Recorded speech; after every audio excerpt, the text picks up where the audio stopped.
This is every film from the last 3 years, with a real audience behind it, that you can stream on Hulu in the United States today. Released since the start of 2024, at least 30,000 IMDb votes. Subscription only, no rentals.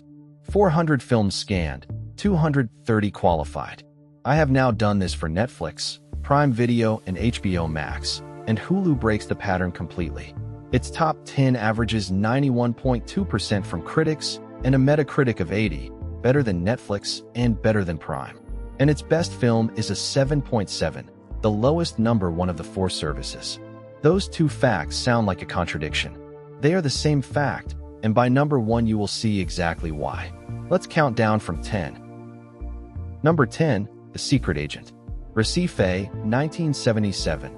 Wagner Moura is a technology expert hiding from the Brazilian dictatorship during Carnival Week in 161 minutes from Kleber Mendonça Filho. A 7.2 from 51,000 voters and a Metacritic of 91. Atkin last year it won Best Director and Best Actor, which almost never go to the same film, and it went on to a nomination for Best International Feature at this year's Oscars. It cost $5 million. Remember that it is only 10th here. That is the whole point of this list. Number 9, Predator, Badlands.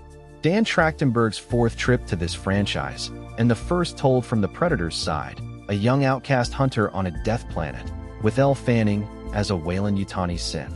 86% from critics, 7.2 from 143,000 people. This is the commercial anchor of the entire list, and it is worth being precise about how lopsided that is. It cost $105 million and took $184 million worldwide, which is about 60% of the money spent on this whole top 10 and nearly half of everything it earned. Every other film here is small. Every single one. Number 8, The Life of Chuck. Mike Flanagan adapting Stephen King backwards. 3 acts told in reverse, from the end of the world to a boy in a haunted house, with Tom Hiddleston and Chiwetel Ejiofor. It won the People's Choice Award at Toronto, which is the closest thing festivals have to a crowd vote.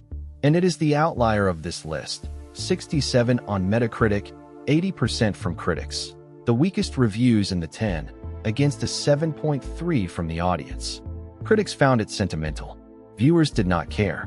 It cost $25 million and made 19.7, so it lost money in cinemas and found its people here. Number 7, It Was Just an Accident, and this is the film that explains the whole video. Jafar Panahi made it after his release from an Iranian prison, and it won the Palme d'Or at Cannes, which completed something almost nobody has done. The top prize at Cannes, Venice and Berlin, all 3. 98% from critics. Metacritic 91. It has 32,949 IMDb votes, the fewest of any film in this top 10, by a distance. The best reviewed film on the service is the one the fewest people have seen. Hold on to that, because it is why Hulu's number 1 is a 7.7 and not an 8.4. Number 6, Kill.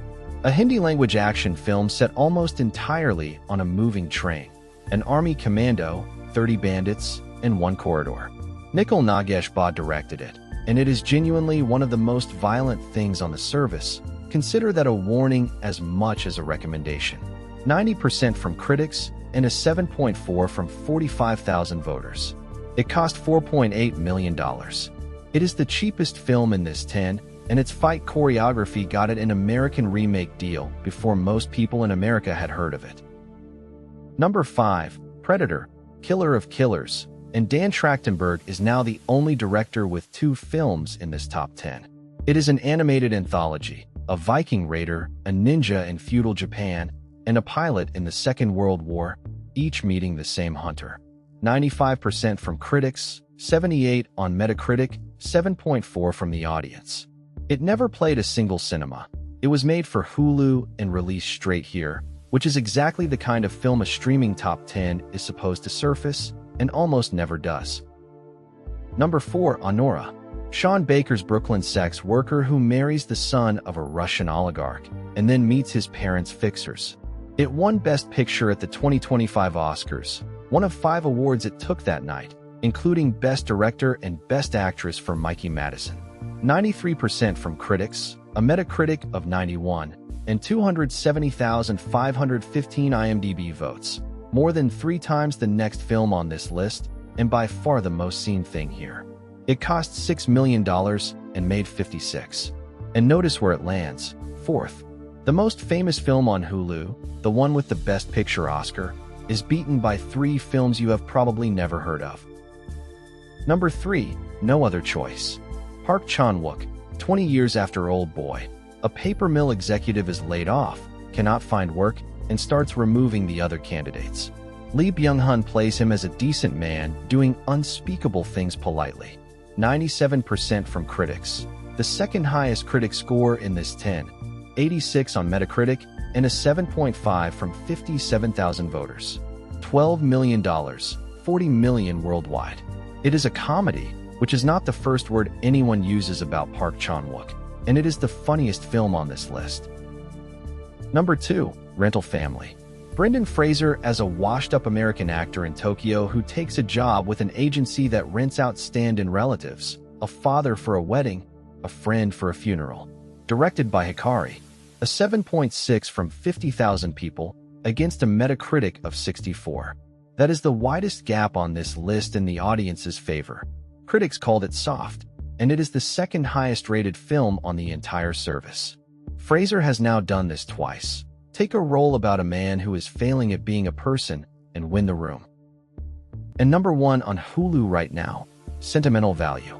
Joachim Trier's film about a director, played by Stellan Skarsgård, who tries to repair his relationship with his estranged daughters by offering one of them a part in his new film.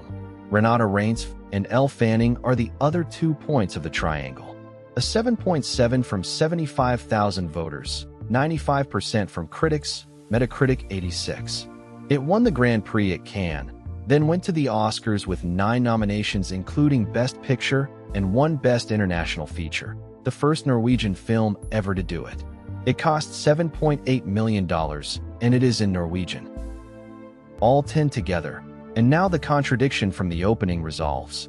Look how tight this is. The whole top 10 fits inside 0.5 of a rating point, and nothing reaches 7.8. HBO Max has a film at 8.4. Netflix and Prime both have an 8.2. But the critics disagree completely. The average Metacritic down this list is 80, against 77 for Netflix's top 10 and 76 for Prime's. 6 of these 10 are at 90% or higher with critics. So why is the audience number so much lower? Because almost nobody has watched them. These 10 films average 85,331 IMDb votes each. HBO Max's top 10 averaged 318,695, nearly 4 times as many. And here is the reason, in one line. 5 of these 10 are not in English. Norwegian, Korean, Hindi, Persian, and Portuguese at numbers 1, 3, 6, 7, and 10. 3 of the 5 films nominated for Best International Feature at this year's Oscars are sitting on this one service, including the winner. 3 that just missed, and they make the point better than I can. Alien, Romulus at 7-1, with 285,000 votes, more than any film in the top 10 except Anora. Late Night with the Devil at 7-0, 97% from critics. And A Real Pain at 7-0, the film that won Kieran Culkin his Oscar. So here is where I land on Hulu. It has 43 qualifying films to Netflix's 68, so it is not the biggest library. Its ceiling is the lowest of the 4, but the 10 films at the top of it cost $172 million between them, and 105 of that is one Predator film. The other 9 cost $67 million total, and they include a Palme d'Or, a Best Picture, and an Oscar for Best International Feature. If you have watched everything on Netflix, that is not an accident. You have been offered the same 20 films as everyone else. This is the service where you have seen none of them. Netflix, Prime, HBO Max, or Hulu. Which one earns its money in your house? Tell me in the comments. I read them. And if this helped you find something worth watching tonight, a like and a subscribe genuinely help the channel. Thank you so much for watching.